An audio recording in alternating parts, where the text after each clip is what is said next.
we learned just now in this past lecture that there are enhancer sequences, right? And there are specific, gene-specific, tissue-specific transcription factors that need to bind to those enhancer sequence in order to upregulate the expression of certain genes. So now we're going to start learning about epigenetics. So you guys know what epigenetics is? Okay, well, you're going to know. So first I'm just going to kind of just give you a little brief lecture and then have you guys think about something for a minute. Okay. All right, so everybody knows what a monozygotic twin is, right? So these are what we call identical twins. So that means they are one sperm and one egg, and then very, very early in the developmental process, they split off and then they form two individuals. So they're actually still in the same placenta. So fraternal twins, on the other hand, are, you know, when you have two eggs and two sperm, they're basically fraternal twins are no more alike than just regular siblings. But identical twins, because they came from the same egg and the same sperm and they just split off, have identical DNA, right?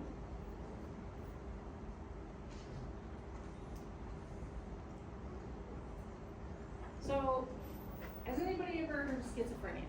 Does anybody know anybody with schizophrenia? No? Okay, that's good. So, schizophrenia has a genetic component. There's also a non-genetic component. So that means the people that have somebody in their family that has developed schizophrenia, they have a higher chance of developing it than themselves. So that's what genetic predisposition means. Okay? Doesn't mean they will. Okay? You just have to keep that in mind. So here is some data that is showing you the likelihood of somebody developing schizophrenia based on their relationship with somebody who has schizophrenia. So, like, this is just general population. So basically, no relation whatsoever. There's only a 1% chance in general people.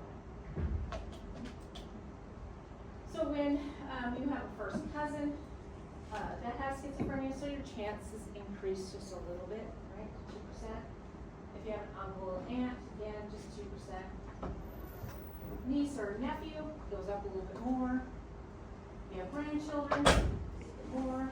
So as we go down, these relationships are showing that there's a stronger predisposition of developing schizophrenia based on the sharing of the DNA, right? Because as we go down, we're getting closer and closer related, right? So it makes sense that our DNA would be more similar to siblings, parents, than first cousins or third cousins, right? Make sense? So just look at this for a while, and let's look at this down here, and think about that for a minute.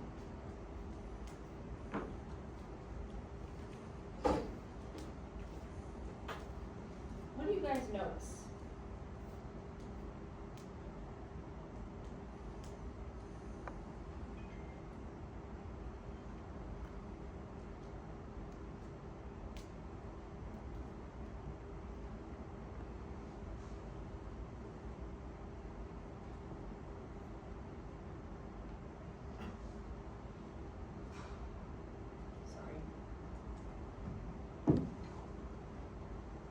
Anything odd about that table or that graph? Yes. About the fraternal twins and identical twins? They're identical twins, yeah. Now fraternal is different, yeah. So identical twins. So what do you notice about that? There's a different percentage, way higher than, and it's mostly like 2 or 3 days, the difference. Yeah, so it's much higher. So that's what most people really kind of hone in on, the fact that it's a higher percentage. But think about that for a minute. Identical twins share the exact same DNA sequences. Exact, right? They come from the same egg, same sperm, exactly the same. Wouldn't you kind of think that would be 100%? Does it seem like it would be? Right? But it's not. So to me, it's surprising that it's so low, right? Everybody says, well, it's so high. But I think it's more surprising that it's fairly low. So even if you are an identical twin and you have your twin that has schizophrenia, you have less than a 50% chance of actually getting schizophrenia yourself. Okay? So what's going on here? Any ideas?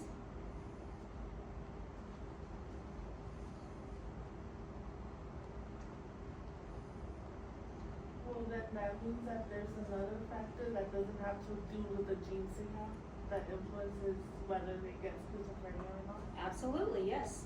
And that factor is called epigenetics. And that's what we're going to talk about today. Not schizophrenia in general, but epigenetics. So I'm going to talk about some of the epigenetic mechanisms that stem cells use to help regulate genes. So these epigenetic mechanisms can be used to regulate genes that are responsible for the stem state or for the differentiation state, right? So it goes both ways. All right, so the actual definition is mechanisms that regulate gene activity that is independent from the DNA sequences. Okay, so it's independent of what your sequences of DNA are, okay? So there are other things in biology that can affect the way you express your genes. So just because you have a gene doesn't mean it's going to be expressed. So this is where that DNA is everything that makes you you is basically a false statement, okay? Because it's not. There are other things that get layered on top of that that help control the expression of genes, right?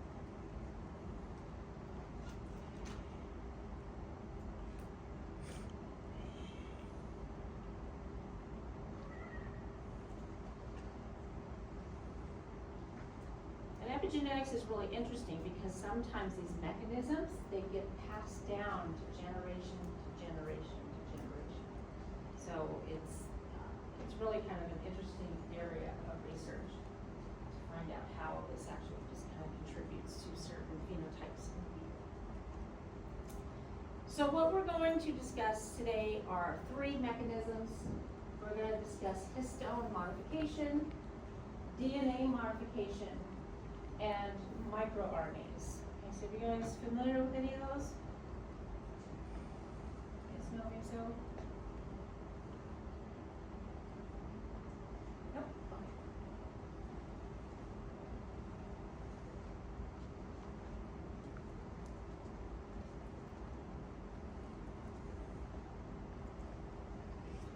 So just to kind of give you guys a quick review about how DNA is packaged in the nucleus. So you guys learned about the double helix, right, and the base pairing. And we have our DNA there. Of course, the sequence of the bases is going to have meaning. You know, they come together and they have some sort of meaning. Most of them code for a protein. Others are regulatory sequences and so on and so forth. But inside the nucleus, the DNA is also wrapped around little proteins that are called histones. Okay? So it's not in there like this, it's wound around kind of like a spool, these little histone proteins. Okay? And then these histone proteins are packed together in a very precise way. And when you have the DNA and the histones, it's called chromatin. So this probably sounds familiar to you, should sound familiar to you. And then, of course, this long fiber-like structure of DNA and chromatin is then again further folded, and so on, to what we recognize as a chromosome, right? So a chromosome is a combination of the DNA and all the little histone proteins our DNA is wound around. So most of us, when we think of chromosomes, we think of this little structure here, right? And this is only true part of the time. So most of the time, if our cells aren't dividing, because this is actually a chromosome that has been replicated at this point, right? So this is after S phase of interphase, so the DNA has actually been replicated, so chromosome number just 1. And when the cell isn't in the cell cycle, the DNA is really loosely packed. It's not in this structure at all, just kind of loosely hanging out in the nucleus like that. Okay, so we only get these chromosomal structures when it's ready to divide. Okay.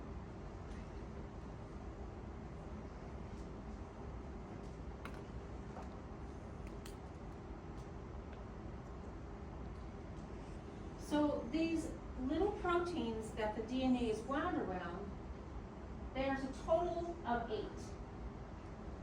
So there's 2 of the H2A, 2 of H2B, then there's 2H3, 2H4. So these 8 proteins come together and then they form this nucleosome. So the nucleosome is this area here that the DNA is wound around and includes the DNA. Okay. So they kind of look like beads on a string. That's what they kind of look like. Here, you can see each nucleosome here, okay, when it's all kind of pulled apart.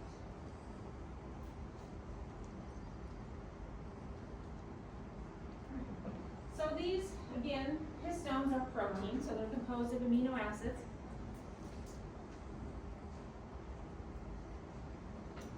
So what a lot of images don't show you is that these proteins, they have this globular shape, yes, and that's what we're seeing with these nice little spherical things. I don't know really what this means.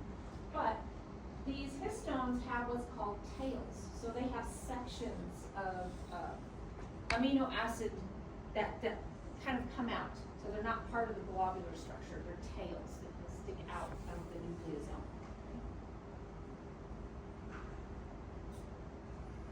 So these tails are rich in positively charged amino acids. So remember, we have different kinds of amino acids, particularly serine and lysine. And it is these amino acid residues that get modified. Okay. So modification of these, it can include adding an acetyl group or a methyl group, or we can add a phosphate onto it, right? And that's just onto the actual amino acid as the lysine or the serine. So this modification, you can see is kind of different. How those tails are modified with these little additions is called the histone code. So just like your DNA is a code for genes, okay? Codes for a certain gene, this also is a code. It has meaning to the cell.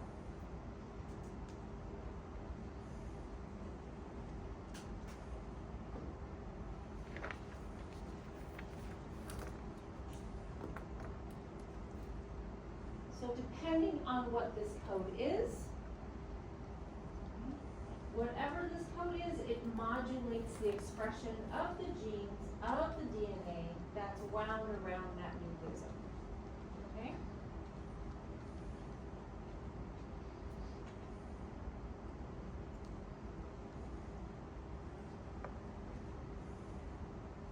So these little modifications on these histone tails, they alter the structure of the chromatin. So remember, DNA has a lot of cells of chromatin.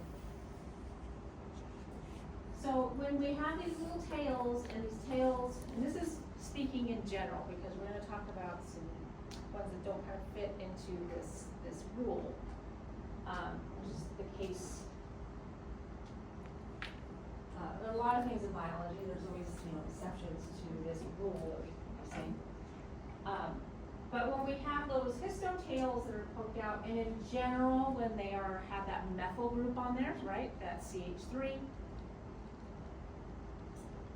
that means that this chromatin is tightly packed, okay, like we're showing it here. And we we call it heterochromatin at this point. It's tightly packed. So if we have chromatin like this, and we have our gene right there, can all the machinery get in to transcribe that gene? No, right? Yeah. I mean, first, at the very basic level, we have to have all of those basal transcription factors bind to the promoter so that RNA polymerase can bind. And then there's the enhancer sequences gotta get in there, you know, they end up interacting with it and upregulating the expression. So when this gene is nice and closed off, it's inaccessible to any of the machinery, so you're not gonna be able to transcribe that gene. So methylation in general is associated with tightly packed chromatin, where gene expression is going to be off, okay, of the genes that are in that area. Okay? That doesn't mean that a gene down here somewhere is also off, right? That one could be open, depending on the code of the histones that the genes represent. So in general, again, when we have an acetyl group added onto these histone tails, it's in general the opposite. It's loosely packed chromatin, open and accessible to where the proper machinery can get in, bind, and begin transcription.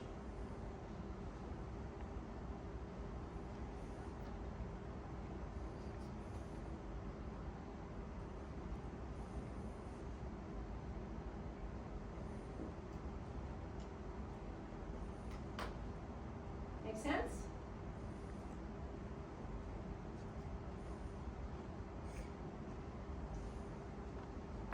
All right.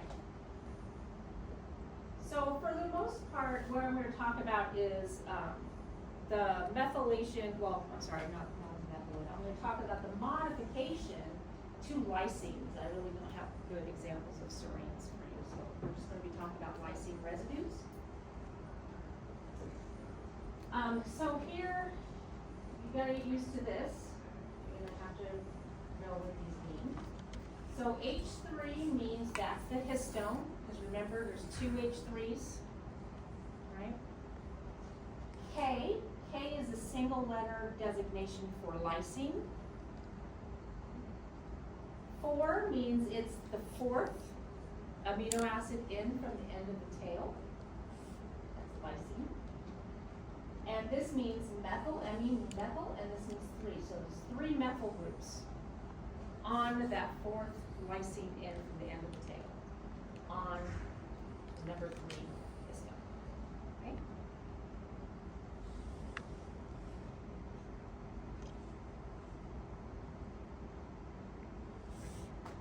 So again, remember, in general, acetylation means euchromatin, means open, it means available.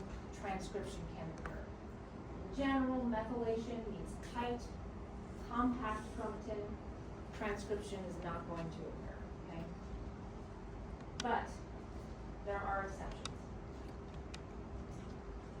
So in stem cells, we see that the methylation of the number 4 lysine,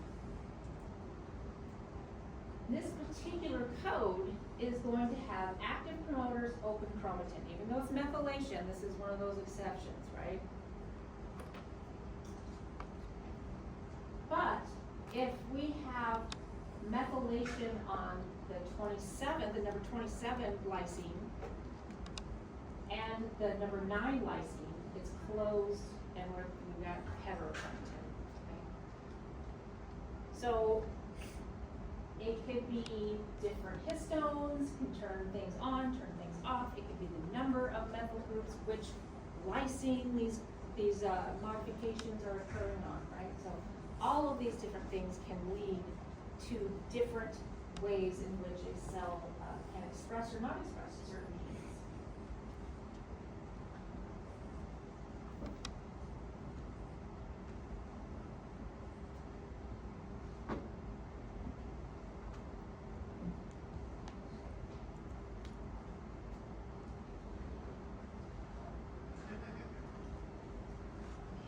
So what they see when it comes to histone modifications in pluripotent cells is they see this bivalent modification. So this is embryonic stem cells. So they're showing here that we have these histones, these nucleosomes, and on these tails, there's a methylation on lysine, and then there's an acetylation on the lysine number 4, the methylations on lysine number 7. So it's bivalent, because now we have these two signals. One means open and available for transcription, the other one generally means not, right? So these are opposing signals. So that's what's meant by bivalent. So we see this in embryonic stem cells on genes that are responsible for differentiation. Okay? So these are genes that, when they are active, means now we're going to start pushing that cell to a specific function, to I don't know what word I was looking for, but to have a specific function, right? So in other words, we're going to take this pluripotent stem cell. Now we're going to push it to more of it being an ectoderm cell, or a mesoderm cell, or an endoderm cell, right? Further and keep going more and more and more. So when we have this bivalent modification on the systems, we have very, very low expression of these genes. So what they see is when it's time to differentiate on genes that are necessary to keep silent, like genes that are responsible for pluripotency, what we have is the methyl group is still on there, and the genes that are necessary for differentiation, then we have the acetyl groups kept on, right? So, the fact that these genes have both of these signals on, it's indicating that these cells are poised and ready for differentiation. So they're just kind of sitting there at the starting line, ready for the gun to go off, and then they're ready to go, right? So this just means something needs to come in and remove the proper modifications, or add the proper modifications, and boom, and it's going to be able to do what it's going to do, right?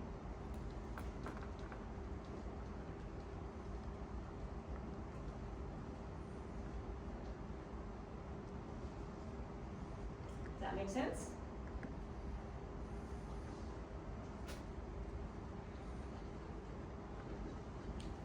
Okay, I'm assuming it's going to make sense. So, if you guys don't speak up, I can't help you. So, when it comes time to the test, it's a little bit too late. So, just so you know, if nothing's making sense. Just you got to speak up at some point and let me know.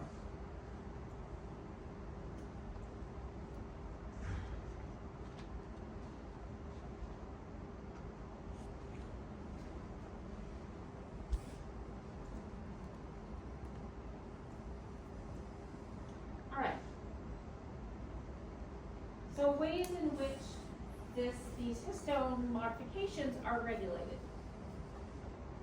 So always has to have something that's going to be regulated. Right?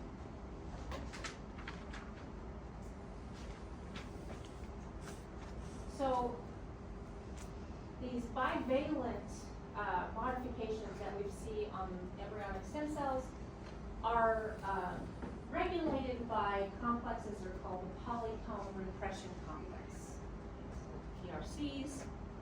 So there's two of them, there's PRC1 and PRC2. These both work together in concert to establish and maintain pluripotency. And this is PRC2, this is PRC1. So PRC2 is just a complex of all of these different proteins. Okay, so you see these proteins, they come together and they form this complex structure that does a particular job. So its job is to come in and to add those methyl groups onto the number 27 and the number 4 lysine. So that's that bivalent message. So once the PRC2 comes in and occupies those domains, then PRC1 is going to be responsible for maintaining it. Okay? So it's just gonna keep maintaining that expression, right? So there are, of course, other enzymes that are gonna be involved in taking things off, right? But PRC1 is gonna be involved in not letting that happen, involved in maintaining this actual modification.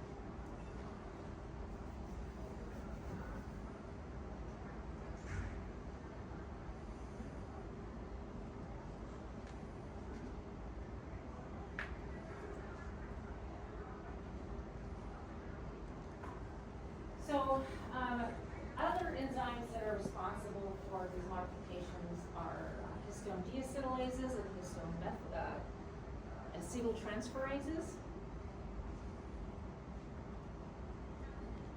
So remember, acetyl group typically means, in general, means what? Huh? Euchromatin, open and available for transcription.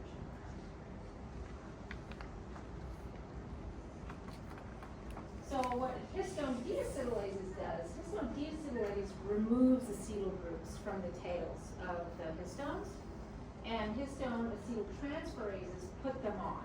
Okay, so one does remove them, the other one puts them on. So there was a study done in 2008 that found that OCT4 and NANOG, so you remember OCT4 and NANOG, or two of our core transcription factors, they form a complex with histone deacetylases, and that's what we're showing here, to control developmentally regulated genes, okay, and pro-differentiation genes. So these are our pluripotency core transcription factors. They're working with histone deacetylases, so that's removing acetyl group, right? And they're helping control genes that are responsible for differentiation. That make sense? Okay.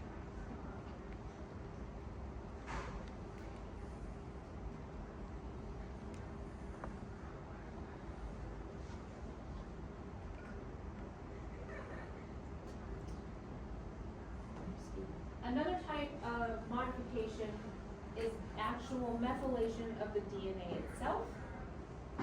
So this is not the histone tails. This is the DNA itself.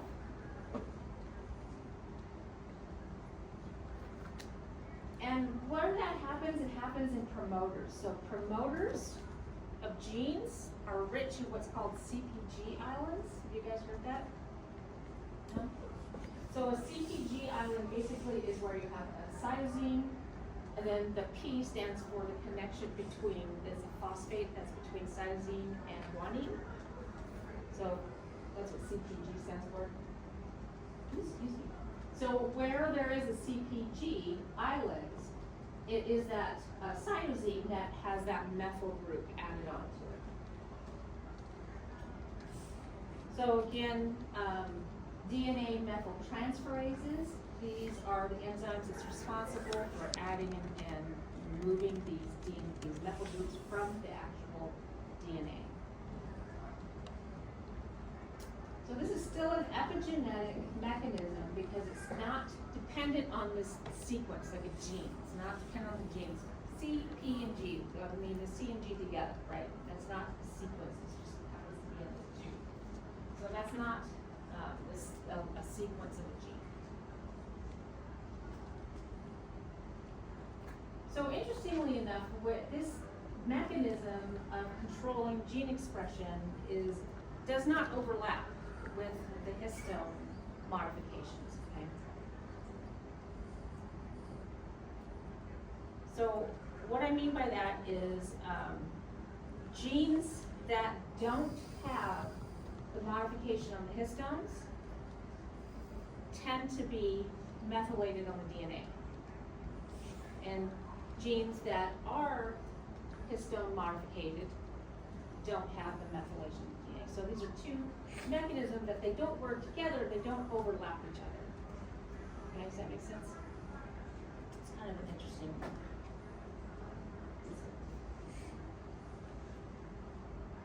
Alright, so I have an eye-clicker question, I forgot to open, I haven't opened my computer yet. Open. They bind to an enhancer site for the gene that codes for a histone deacetylase. What do deacetylases do? They remove acetyl groups, right? Okay. And they are upregulating its expression. So it means we're going to have more deacetylases, right? Because it's being upregulated, makes sense? So now we have a lot of these enzymes that are being expressed that's going to remove acetyl groups from the histone tails, right? So based on this information, what can you conclude about histone deacetylase activity? And you can conclude, because you have pluripotency factors that are binding and upregulating histone deacetylases, that it's going to be involved in downregulating genes associated with differentiation. Because it's removing those acetyl groups from those genes so they don't get transcribed, right? Does that make sense to you guys? Okay.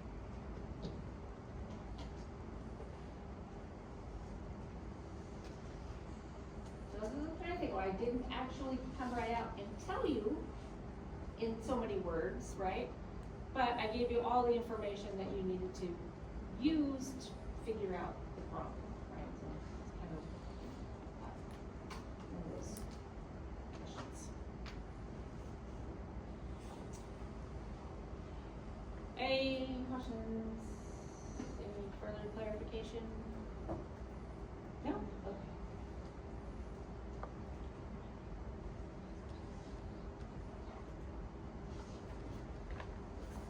Alright, so the last mechanism that we're going to talk about is microRNAs. Have you guys heard of microRNAs? No? Nobody heard of microRNAs? Okay. So, you guys know what an RNA is, right? Yes, we know what an RNA is. Good. Okay, so RNAs we know are single-stranded molecules. MicroRNAs are very tiny single-stranded molecules, and I'm going to show you what I mean in a minute by that. So they're about 19 to 23 nucleotides long, and they are transcribed from non-coding gene sequences, right? So what's a coding gene sequence?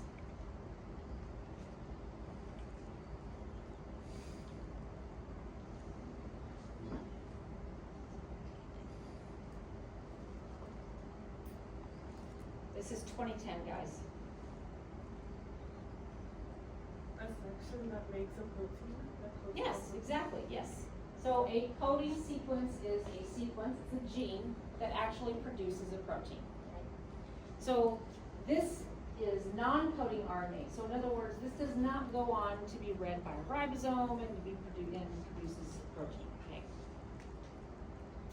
So microRNA's job is to inhibit expression of its gene targets. Okay? So it has some specificity where it can target a specific set of genes. And again, there are many these microRNAs that are upregulated in human pluripotent stem cells. Okay? So if they're involved in inhibiting gene expression and they're upregulated in human pluripotent stem cells, what kind of genes are they controlling?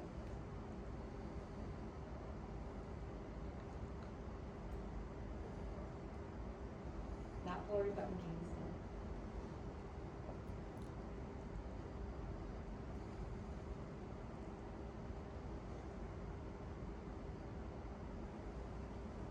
These microRNAs target their genes, they bind to it and inhibit its expression. If these are upregulated in pluripotent stem cells, what kind of genes are they inhibiting? Differentiation genes, yes. There you go.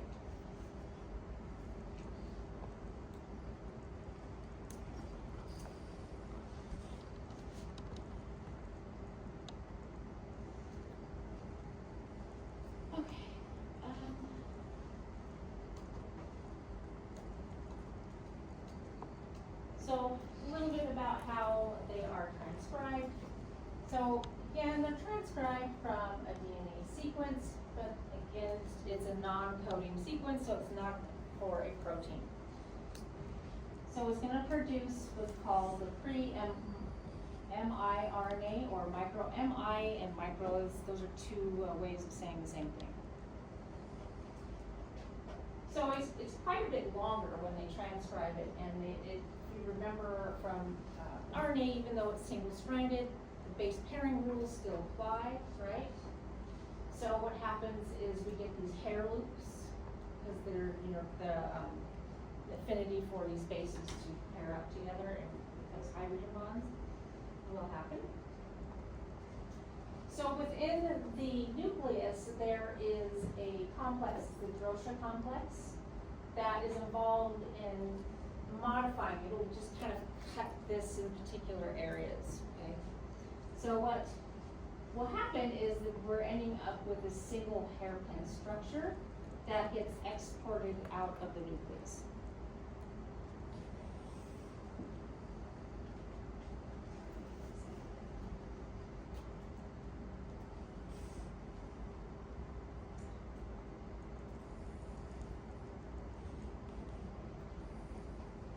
So that little single hairpin structure after Drosha has cut it is now exported out of the nucleus, and it's going to get modified further. So outside of the cytoplasm, there is another enzyme called dicer. Dicer and these proteins that form the complex. Its job is to just cut that little loop off. So it's going to cut that little hairpin loop part right off. So then we have just this little tiny piece here. So this piece now is going to get loaded onto what's called the RISC complex. Okay? And it's only going to be one strand. Okay? So one strand is going to bind to the RISC complex. And this small, tiny little strand of microRNA and the RISC are going to go and look for specific sequences of genes. Okay? So you may have seen on, if you've ever seen like a long gene, you may have seen where it says 3' UTR. You might see 5' UTR. Have you seen that? Yeah? Okay. So that means untranslated region. So there's now we're talking about a gene. I'm not talking about mRNA, a microRNA here. I'm talking about mRNA. So this mRNA is coding for a gene, right? So I'm talking about two different things. I want to be sure you guys are with me. So this is microRNA, non-coding, doesn't code into a protein. It's going to seek out these untranslated regions on mRNAs, messenger RNAs. Those are coding RNAs, right? So what this is going to complement these certain sequences on these untranslated regions of these genes. I should say the genes, of the messenger RNAs of the genes, okay? So here we have a ribosome that's bound, right, and is ready to read that code and to produce this protein. But what happens is because this RISC complex is bound to it here, it blocks the translation of this into a protein, and it actually is going to initiate the degradation of that mRNA. Because if it's not going to be read, then it's just going to start to just be degraded and gotten rid of. Okay? So this is how microRNAs stop the expression of genes. Okay? So even though it's being transcribed, it's not being translated into a protein, so it's not being expressed, right? Make sense?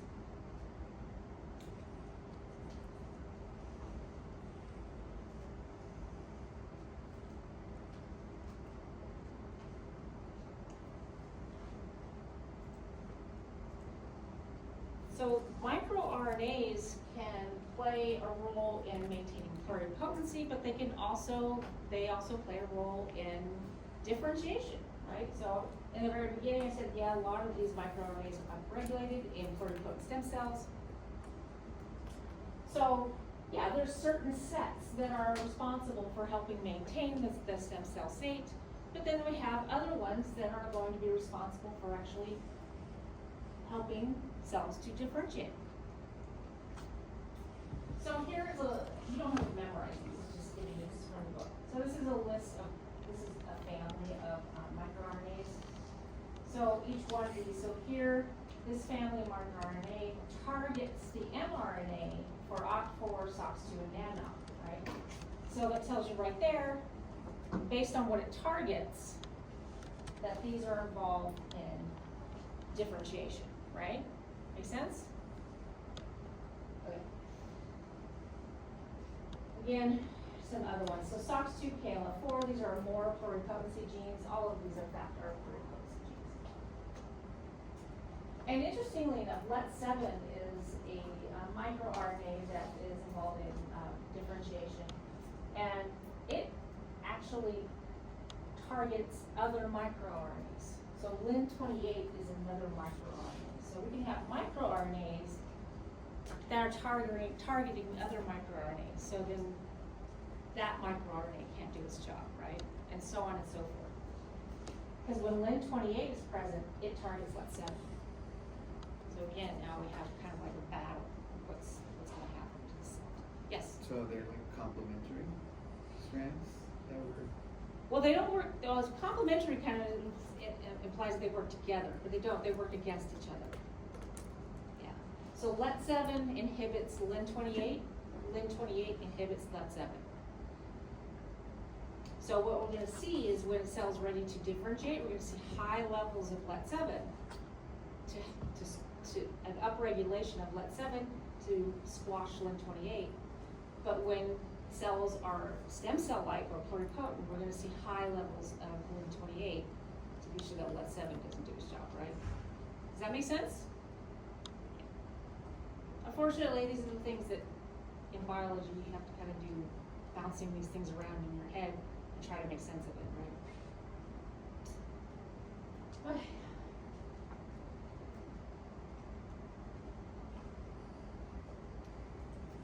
So a study done, this is a little different from what I have in campus. A study done to just exemplify the importance of microRNAs in differentiation. They did mice cells, and what they did with these mice cells is they knocked out the gene that codes for dicer. So if you remember, dicer is the enzyme that cuts that little loop off outside of the nucleus. So what they did is they removed that gene, so they weren't producing that enzyme. And then they attempted, they made embroid bodies. So you guys remember the embroid body formation? The hanging drop, and then it kind of forms this round spherical structure that, if left long enough, it differentiates into all three germ layers. Remember that? So that's what they did. They did it with our regular control, and then they did it with the dicer deficient mice cells. And then they let those embroid bodies develop for 12 days. And then they took them, and then you could slice them and stain them in the way so you can see if the cells within them have differentiated into different types of germ layers. So this is the normal, and we can see here when we're looking that we have some definite differentiation. So we have some cuboidal cells here. This is very much like skin cells, kind of, right? We have some more differentiation up in here. So what we see is we have a lot of different structures. So we tell that these cells are beginning to differentiate, beginning to specialize. But in the mouse that had dicer knocked out, we don't see that. We just kind of see this uniform, looks like a hamburger patty basically, right? So we're not seeing these differentiated cells, it's just kind of this big blob of stuff, right? So this is just trying to say, dicer is important for differentiation. So these microRNAs are essential in order to help these cells to differentiate into certain tissues that they need to do.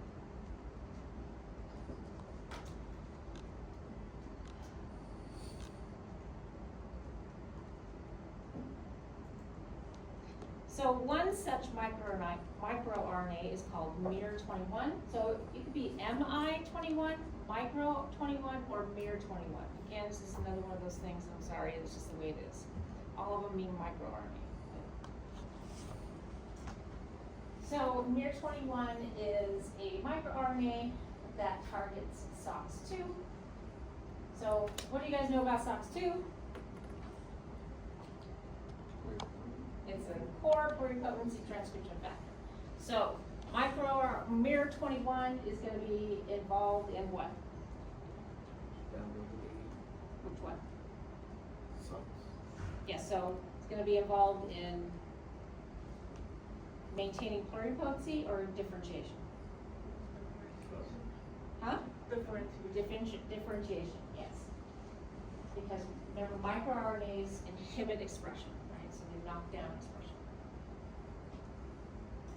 So here's a study. This is done in mice. So this is just basically giving you the structure of the gene. This is the SOX2, the actual gene. This is the 5' untranslated region, the 3' untranslated region, and this is the gray area that the microRNA binds to. And that's what that says. It says near 21 binding site. And they're just giving you the actual sequence. It's really, you don't need to know that. It's just kind of cool. All right. So again, they have a control. So these are mice cells. So their control here is they're going to be inserting genes, but the genes aren't going to be doing anything. Okay. So this is a whole process. Remember we told you about gene transgenic organisms. We talked about that a little bit. Yeah. Where you have these constructs that you make, and then you insert them into the cell to have them be expressed and all that. So if you're going to do that and you want to see what happens, you need to have a control. So you have to still insert something into your control cells, because you have to treat your cells exactly the same. The only difference is that one of them has a gene you're studying and the other one doesn't. Okay? So sometimes this is just a gene that's basically nonsense. It's really not even a gene. It's just a sequence that's nonsense. Okay, so they do all the same thing. They're just putting in this nonsensical sequence. It does nothing. Okay, does that make sense? Yeah? Okay. So that's what blue is. It's just telling you this is their control. So they are adding exogenous, means that's what they're doing. They're adding it from the outside to the cell to express this mere 21. So when they did that, this is the percentage of self-renewal. So when they did that, they decreased the self-renewal, right? So self-renewal in stem cells is when it's creating more stem cells, right? Right? Okay. So we have a decrease in the self-renewal. So this is showing, okay, year 21 is probably playing a part in it's the self-renewal of the stem cell. So when they take this a bit further, and this is kind of important for you guys for when you guys do the Yamanaka paper to learn kind of how these papers progress, right? How these experiments go. So they took this a little bit further and they said, okay, well, let's be sure that it actually is mere 21 and there's not some other anomaly that's taking place. So we're going to remove the binding site for mere 21. So that 3' untranslated region, we're going to remove it. And we'll go ahead and transduce the rest of this construct that we built, but without that untranslated region. And then we'll see what happens. So again, when they do that, they rescue, basically, the self-renewal capacity of these cells. So this is basically confirming that it was in fact mere 21 that was involved in knocking down the self-renewal of these stem cells, right? And this is just, they're actually physically looking at the presence of mere 21, or SOX2 protein. The darker and thicker the line is, the more protein there is available, is in the cell.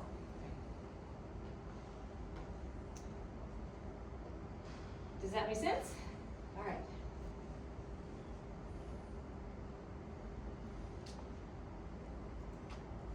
So they also find that there's a complex, of course, it's called the RE1 silencing transcription factor, REST, is involved in inhibiting miR-21.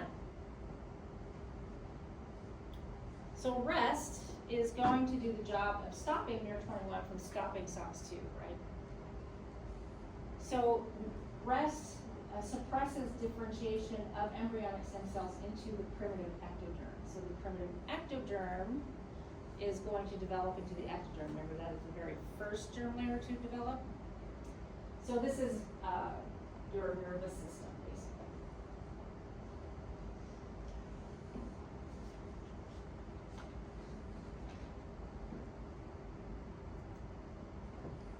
So they propose a mechanism for what's going on, and again, we're talking about mice. So they're saying that, remember with JAK-STAT, remember that pathway? Saying that this pathway is activating the REST gene, because remember STAT then dimerizes and moves into the nucleus and acts as a transcription factor, right? To upregulate genes. So what they're saying is here, STAT is upregulating the expression of REST, and REST is another transcription factor. If we have plenty of REST, we have plenty of the transcription factor REST, its job is going to stop the transcription of the microRNA, miR-21. miR-21 isn't there, it can't stop SOX2, so therefore REST is going to keep these pluripotency transcription factors being expressed and maintaining pluripotency.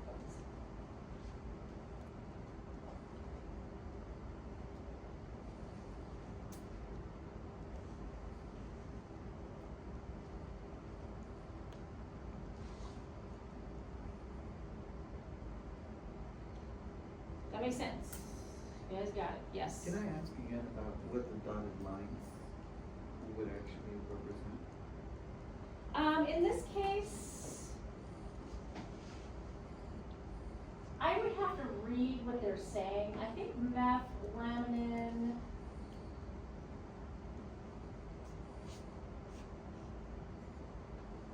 I don't know in this case what they're referring to. This might have been another part of their studies that they did that just wasn't something that I was really interested in, so I'd have to read it to see what this is. So it probably means that, it's, so a dotted line can kind of mean that it's attenuated, that methlaminin will inhibit this, but that it's weaker than normal, kind of thing. So that's what I would interpret that as being, without actually physically going and reading what it says. So usually, when you see things like that, go and look at the annotation underneath the image, okay? So if they don't explain it, probably go and look in the paper, okay? It's a process. Any other questions?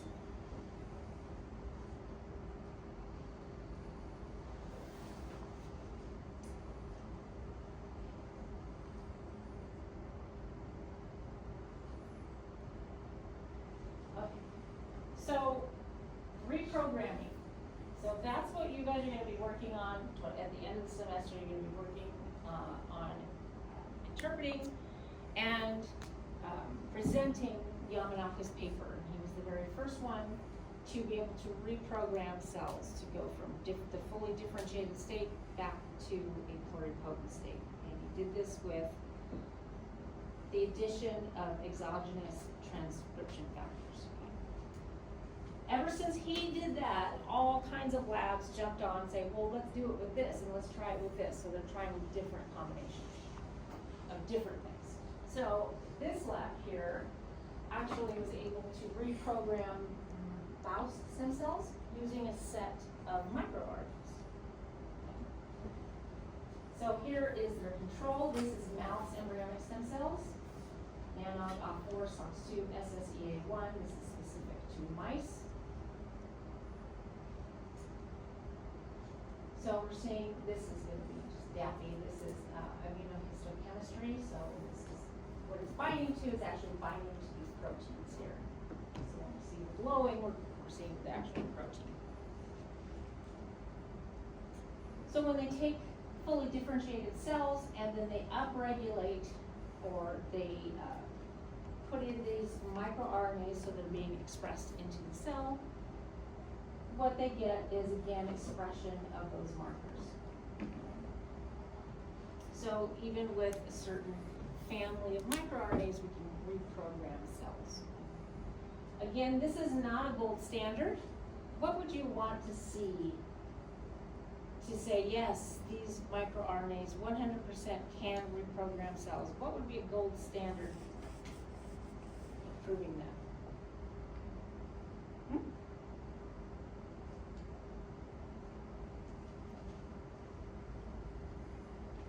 Actual graph of gene expression. Or an actual graph? Okay, anything else?